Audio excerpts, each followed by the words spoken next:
Voilà, frères et sœurs dans le Seigneur, que le bon Dieu, le grand Dieu, le miséricorde insondable vous bénisse partout où vous vous trouvez.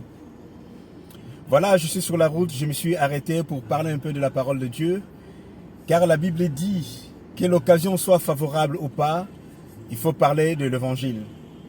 C'est vrai que je suis en même temps dans la joie, en même temps triste suite à une situation vécue. Je veux vous en parler. Que la paix et la grâce de Dieu vous soient accordées au nom puissant de Jésus-Christ et que ce partage vous soit aussi contribué dans votre vie quotidienne, spirituelle, au nom puissant de Jésus-Christ. Voilà, chers amis, camarades, connaissances, il y a quelque temps, j'ai rencontré une jeune femme lors d'un stage de pratique professionnelle. Cette personne me paraissait bizarre. Déjà, à chaque fois qu'elle venait travailler, elle venait en retard et elle était repliée sur soi-même. Vous savez, il est difficile d'aborder quelqu'un que vous venez à peine de rencontrer. Mais poussé par la compassion, je me suis approché de cette sœur pour savoir, essayer de comprendre qu'est-ce qui n'allait pas dans sa vie. Soudain, boum, plein la figure. Cette sœur me dit qu'elle était triste et qu'elle était déçue, qu'elle souffrait énormément. Je lui ai posé la question pourquoi.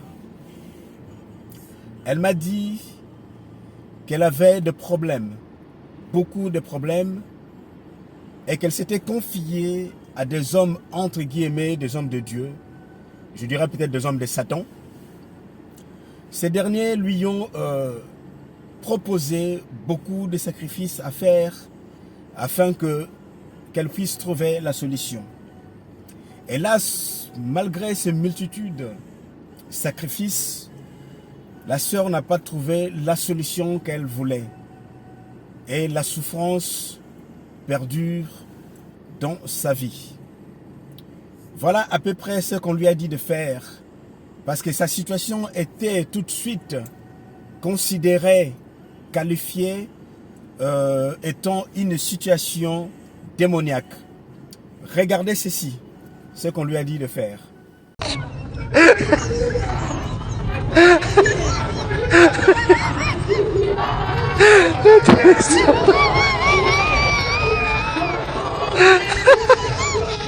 Attention à votre message.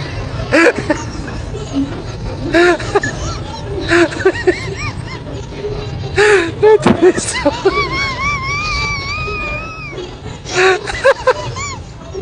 Attention.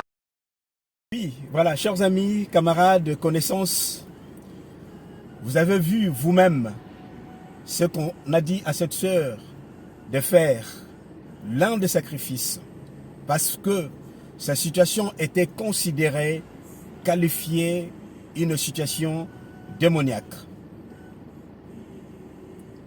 Lorsque le découragement, le désespoir envahit quelqu'un à cause d'un problème professionnel, à cause d'un problème familial incessant, c'est-à-dire qui perdure. Toutefois, ça peut aussi être à cause d'un chagrin ou une maladie qui ne guérit pas. Le cœur de celui-ci souffre, mais bien aimé. Il se voit meurtri. Quelquefois, les larmes coulent spontanément. Et il arrive à certaines personnes de se poser des questions sur l'existence réelle de Dieu. Par conséquent, en ce moment bien précis, le doute, l'ennemi de la foi s'installe et devient omniprésent. Il commence à contrôler l'existence de la personne qui souffre, au risque d'ouvrir la porte aux imposteurs. Les imposteurs, ils sont là, sœurs et frères. Ils sont là, c'est des prédateurs. Ils attendent le moment qu'il faut afin qu'ils inculquent leur philosophie, leur méthode, comme vous avez vu sur la vidéo. En échange de quoi? En échange de la dîme, des offrandes, des actions de grâce mal interprétées, ou des veillées de prière, retraites inutiles. Au lieu de saisir tout simplement la main de Dieu, la main de Dieu, elle est là devant toi, elle est gratuite. La seule à être capable de changer le cours de ta vie. Mon bien-aimé, saisis la main de Dieu. Elle est gratuite, elle est là devant toi. Qu'est-ce que la Bible dit dans le livre d'Ésaïe 59, à partir du verset 1 jusqu'au verset 2? Non, la main de Dieu n'est pas trop courte pour guérir, ni son oreille pas trop dure pour entendre. Mais ce sont vos crimes qui mettent une séparation entre vous et votre Dieu. Ce sont vos péchés qui vous cachent sa face et qui l'empêchent de vous écouter. Mais bien aimé, cela veut dire quoi? Ou cela demande quoi? Cela demande uniquement de faire un examen de conscience de soi. Un examen de conscience sur ton comportement personnel face aux différentes situations de la vie, notamment la tentation. Un examen de conscience, car personne ne peut tromper sa conscience. Après avoir fait cet examen de conscience, c'est alors qu'il faut saisir la main de Dieu. Car la seule qui te conduira dans le sentier de la justice, la seule qui est capable de te rassurer. Frères et sœurs, au plus profond du chagrin, du désespoir, de la souffrance, de la douleur, quels que soient les dires ou les regards des autres, mets ta confiance à Dieu. Fais de lui tes délices, et au temps opportun, il te donnera ce que ton cœur désire. Sache-le, mon bien-aimé, la situation pénible que tu es en train de traverser aujourd'hui ne dépassera pas, en aucun cas, tes capacités de la supporter. Car la Bible dit, dans le livre de 1 Corinthiens 10, à partir du verset 13,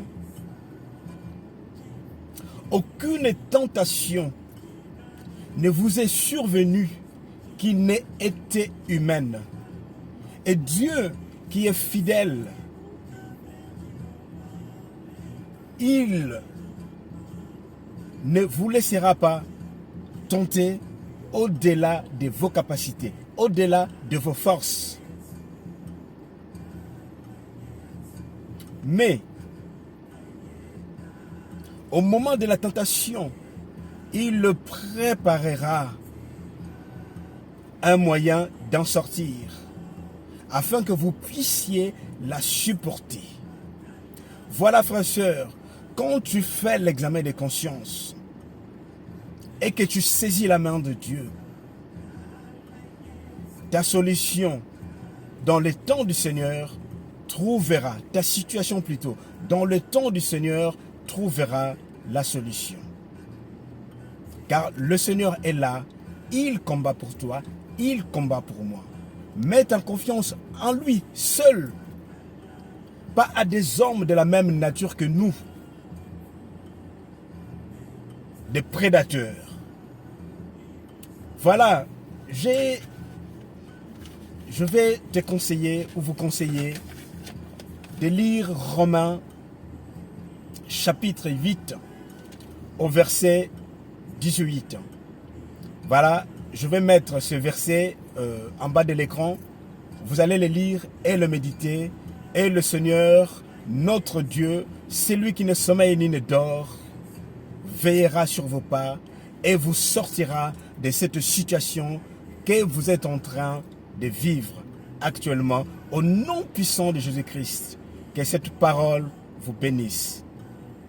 Amen.